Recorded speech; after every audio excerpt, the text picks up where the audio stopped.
Okay, so a central topic in our class over the semester has been the obesity epidemic, of course, and the negative health effects that obesity can have, both in short term and long term.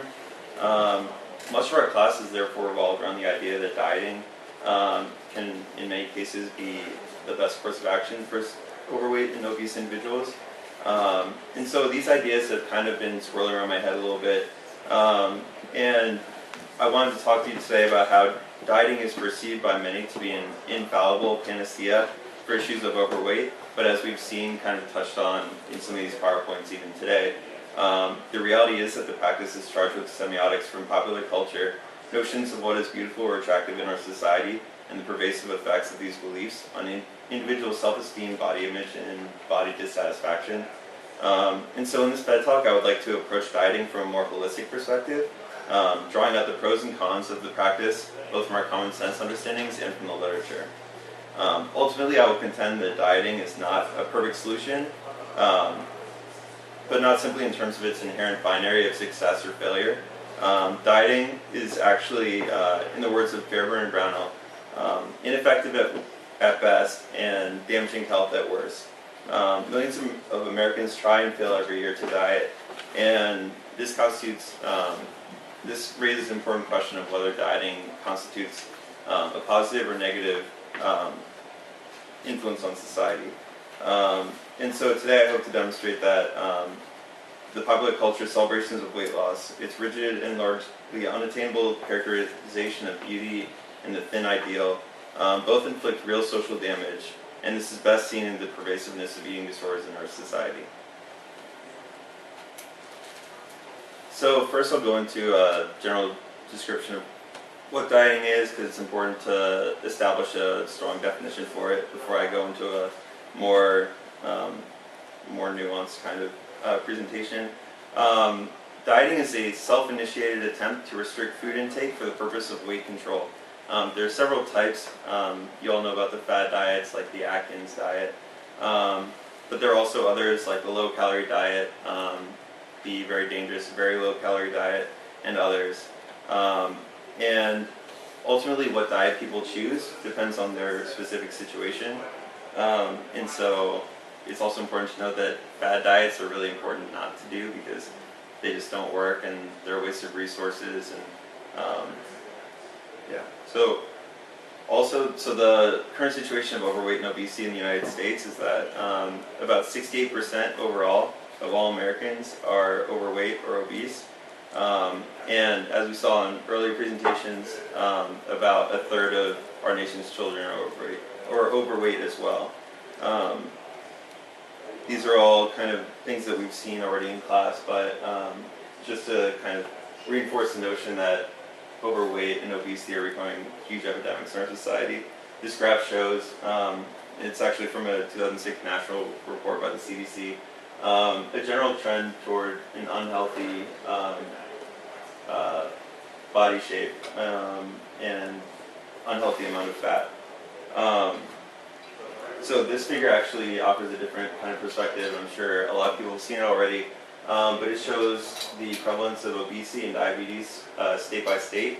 And again, we see not only how how obesity has become a larger issue, but also how the chronic conditions that are associated with it have also increased, which highlights how a lot of these health outcomes need to be addressed and kind of pulls out the importance of why we need to talk about this topic. So the health risks of obesity, it's important to note that any outright conclusion that dieting should never be encouraged is narrow-minded. Such a conclusion ignores the startling reality of obesity in the United States, as the past few slides have shown. And being overweight or obese is a serious risk factor for a variety of chronic conditions such as hypertension, heart disease, stroke, and high cholesterol and others. As I said before, around 68% of individuals in the United States are overweight or obese, and for many of these people, developing any combination of the above adverse health outcomes is a distinct possibility. And so with the tremendous burden that being overweight or obese can have on individuals' health, indeed, many diabetics end up losing limbs due to their condition. How can we say that dieting should never be encouraged? So now I'll go into kind of the pros and cons of dieting, and then ultimately reach a general conclusion. So there are definitely some clear pros for dieting. Obesity is strongly linked with premature death and increased risk of death from heart failure, stroke, heart attacks, and diabetes. And so dieting can be important for some people. A study by Gray in 2011 showed that people who manage to lose weight by dieting or other means actually improve their health outcomes later in life, which again kind of pulls out the notion that dieting can be a positive impact on society. But it doesn't mean that dieting is necessary. Diets that emphasize healthy reductions in fat and calorie intake in conjunction with increased physical exercise can help reverse the trend of obesity in the United States. But this is a multifactorial and complex issue in which the potential advantages and disadvantages of dieting are extremely unclear. So then we're brought to this type of question. What's worse? Getting an eating disorder that you maintain for several years and which deteriorates your general health, being obese and having a heart attack, or getting type 2 diabetes and losing a limb? This is a particularly difficult question to answer, considering how society generally sees dieting as a beneficial force in society. But once we look at the cons of dieting, we kind of achieve a better perspective on the issue. So in 1950, Keyes studied dietary restriction during World War II using males of normal weight who were conscientious objectors to the war, and so they were fasting or refused to eat in solidarity for the purpose. And so they severely restricted their eating for the purpose of losing about 25% of their body weight. In doing so, these volunteers allowed Keyes to study the effects of extreme, severe, prolonged dietary restriction on physiology and psychology. And Keyes ultimately demonstrated that prolonged dietary restriction, as seen in dieting, has significant physiological and psychological consequences, including extreme social withdrawal, depression, obsessionality, and others. And so this study had deep implications for anorexia nervosa and bulimia nervosa, as it clearly showed the potential psychological negative effects of dieting.